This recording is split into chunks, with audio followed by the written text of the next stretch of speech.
Remember the wonderful smell that would grace your home when a pastry was baked for dinner? Once these 20 pastries were a part of every table, and today they are nowhere to be seen. This is why. Charlotte Russes were the diamond of every bakery back in the day. Delicious, unique, and incredibly pretty, these were sold out for birthdays and parties all around America. Often a bit expensive, people would save these for a special occasion. Charlotte Russes are essentially just sponge cakes lined with a mold that then gets filled up. Usually, people would prefer a fruit puree or custard filling as it added a bit of a tropical element the cake lacked. If you really wanted to impress your girl for Valentine's Day, you would show up with a bouquet, this in a box, and some hearts, if you knew what was good for you at least. Unfortunately, folks now find other desserts to be better expressions of love. Charlotte Russes went out of fashion a while ago, maybe because people stopped liking fruit-filled cakes as much. If we keep going down memory lane and take a left at the first turning, we will find bakeries filled with creamy, rich, and mouth-watering Napoleons. Napoleons were perhaps the prince of puff pastries, with incredibly thick pastry filling all topped off with a glaze. They were what you wanted on the perfect rainy evening, especially in magical cities like New York. Dreamy skies, creamy pastries, and romantic weather all made for one memorable pastry that was really hard to let go of. Damn the price tag and the calories. This was happiness in a packet. Extremely popular in French-American bakeries, especially the finer ones, Napoleons were a very delicious period of America's pastry journey that we look back on fondly now. It would not be right to talk about dreamy desserts and not mention Lady Baltimore cakes. These cakes, often served at big weddings due to their stunning appearance, were heavenly in every way. Airy layers of delicious, cloud-like cake with a fruit and crunchy nut filling covered with vanilla frosting. It was that picture-perfect cake you would see in a Disney movie right at the end as everyone lives happily ever after. Lady Baltimore cakes were in such high demand that bakeries started offering them as a regular item on the menu. After that, you can imagine what happened, especially down south. Every person was into the hype of it, and you could not find other cakes that had the same experience. Still, this is a cake of the very distant past. We're talking 1900, 1920 at least. So eventually it did get overshadowed by the changes in food and culture. Blitztorte was another popular choice for celebrations of all kinds, especially in German-American neighborhoods. As people requested it, bakeries specialized in Blitztorte. Every other bakery was in a rush to produce the next perfect cake, so cut them some slack before you judge. While the cake sounds simple, it is actually complex. But what about people who could not afford high-end bakeries for a celebratory slice? Well, a lot of people started imitating the few recipes that were there, and everyone started making them at home. People will crack the code if you give them enough time, and so it became a holiday favorite. The cake was firm and slightly crumbly, yet tender, with layers of almond and meringue, often featuring whatever the seasonal custard flavor was. Blitztorte was just the thing to get any tableful back in the 50s, but people moved on from pastries like this when mixing fruit with cake went out of style. Baba Al Rum is also a pretty flashy cake, but it comes in individual servings rather than banquets of everyone you know proportions. So people wanted to try out a new kind of cake, and they started thinking, what else can we add to spice a regular old cake up? Eventually, they found their answer in the French delight, Baba Al Rum. Many French-American restaurants that were known for their dessert or bakeries did serve this. So it was not really something that exploded onto the scene, but kind of something people picked up along the way. A very springy and resilient yeast cake that you had to sink your teeth into, doused in syrups made from rum and other hard liquors. Inside the lovely residence of a Baba Al Rum, you had a pastry cream filling that made it a delight like no other. Since this cake was popular long ago in the very early 1900s, it is now just a lost tradition in French communities. French Americans continued to leave their mark in history with raspberry Bavarian cream cake. Not a cake you would taste regularly, but it was one of the most dominating picks for any kind of feast or festivity. In a Bavarian, you could expect custard folded with whipped cream that had then been made solid with gelatin. Sounds like a sugar rush, doesn't it? People with an itch for sweets definitely thought so, back in the 1930s to 1940s when this was everywhere. The cream angles base made it not only a wonder for the tastes and the senses, but it also made you feel pretty fancy when you ate it. You know the kind of cakes people buy to show that they have money? Bavarians kind of became like that. Flavors are ever-changing in America, as you guys already know, and people got tired of gelatin. Whipped cream was not something America will ever let go, though. Eccles cake was similarly something that Americans had a grip on that was not entirely in their control. When you have really tasty pastries, it becomes very hard to stop having them, and Eccles cake was no different. By the way, you can thank British Americans once again for this, because an authentic Eccles cake was something only they made. If you wanted a proper Eccles, you would go to your UK buddy and hope to God his mom has a recipe. Or you could go to a bakery specializing in British pastries, and believe it or not, there used to be a lot of those. Eccles cake is filled with currants in a small but perfectly sized pie for one person. Actually, maybe the size could use some work since people could not stop at just one of these. In the present America, even if you go into British American neighborhoods, you would not find an Eccles on a table or one being made. Bouchées de Noël are one festive Christmas dessert that puts even the most reserved person into a jolly mood. You know, everyone has a friend or two who says, Christmas isn't really my scene. You could convince them by mentioning that these were being served. Just like that, you had a +1 to any Christmas party, and trust us, back then there were a lot. We are referring to the 1960s to 1980s era when Bouchées de Noël were really hard to miss. A good Bouchées de Noël is a flourless chocolate cake made with chocolate whipped cream. Bakeries often use confectioner's sugar and sprinkle it all over the log-shaped cake to resemble falling Christmas snow. Yeah, they would go all out with this one. Probably paid off just as well considering how bakeries would always be sold out of these on Christmas Eve. Unfortunately, eggnog and lemon meringue cake seems to be in these days instead of delights like this one. Cream schnittas were maybe the closest American bakeries got in that time to hitting the jackpot.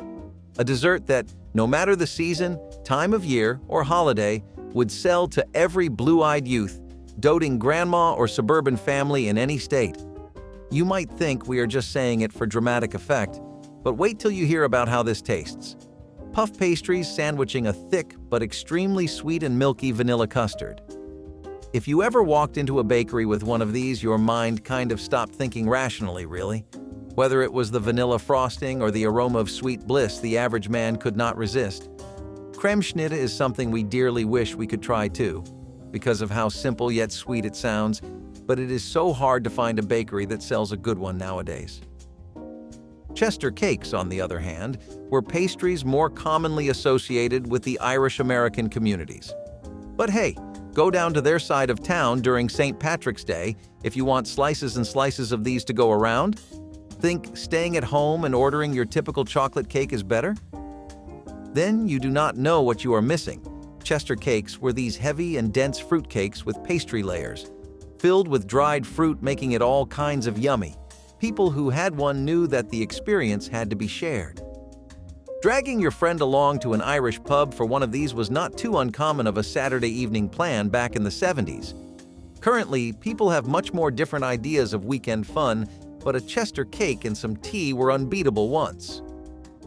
Blackberry pies were already something people loved, and when Marionberry pies came and took that to the next level, everybody welcomed it with open arms, mouths, and wallets.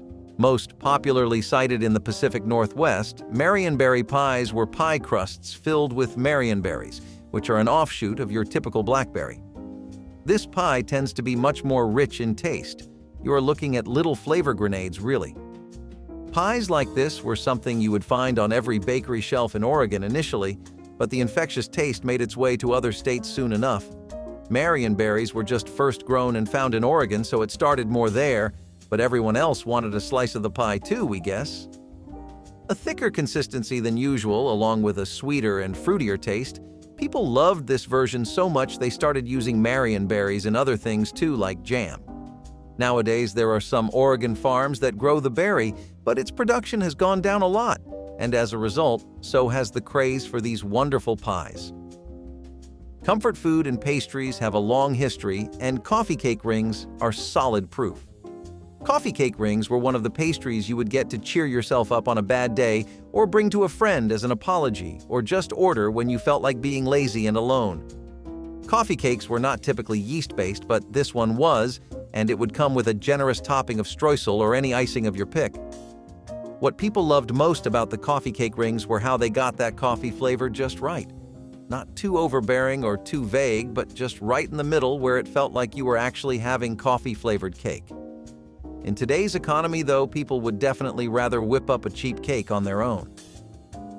Coffee cake rings were expensive in their day, and when the flavor went out of season for a bit, they took a hit with the public and never recovered.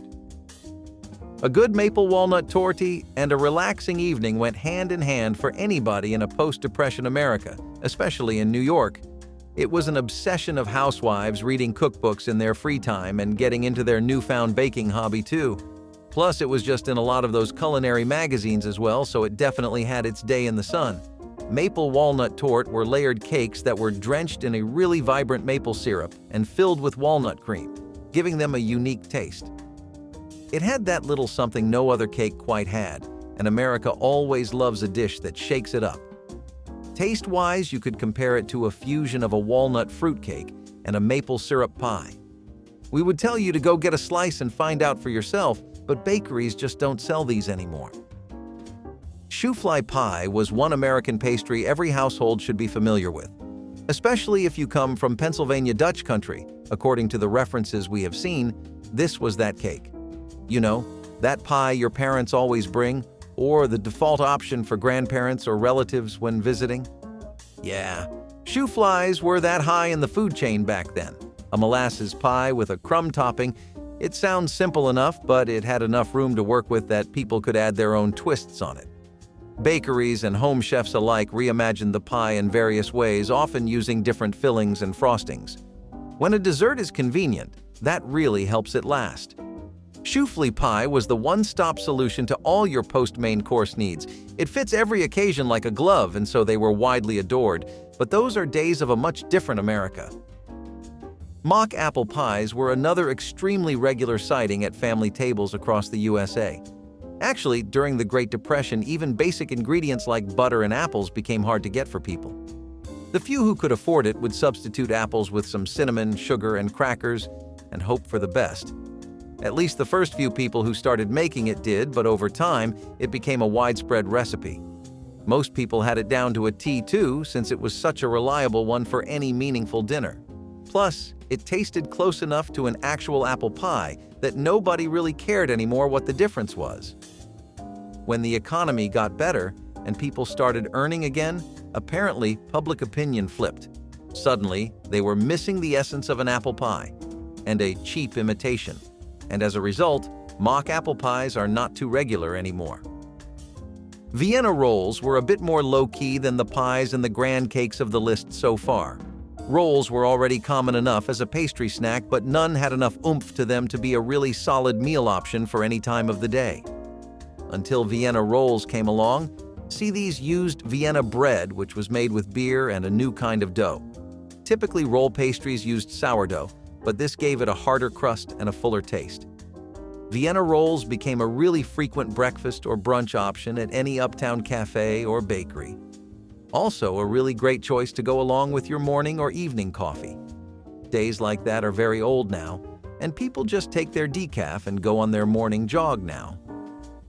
Pineapple pie was actually not as much of a controversy as you think it was. See, the outrage and the pitchforks come out when you mix pineapples in savory dishes. Keep it to desserts like cake and pie, and while still not the hottest pick, people will not turn down a slice.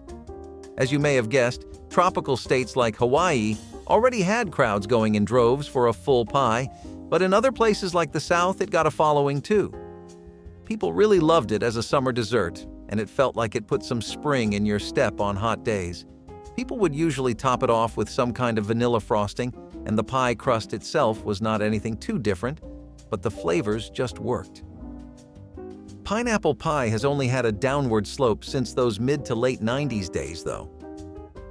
A lot of folks would think of Banbury cakes as a knockoff of an Eccles cake, But the earliest versions of the pastry in the 19th century beg to differ.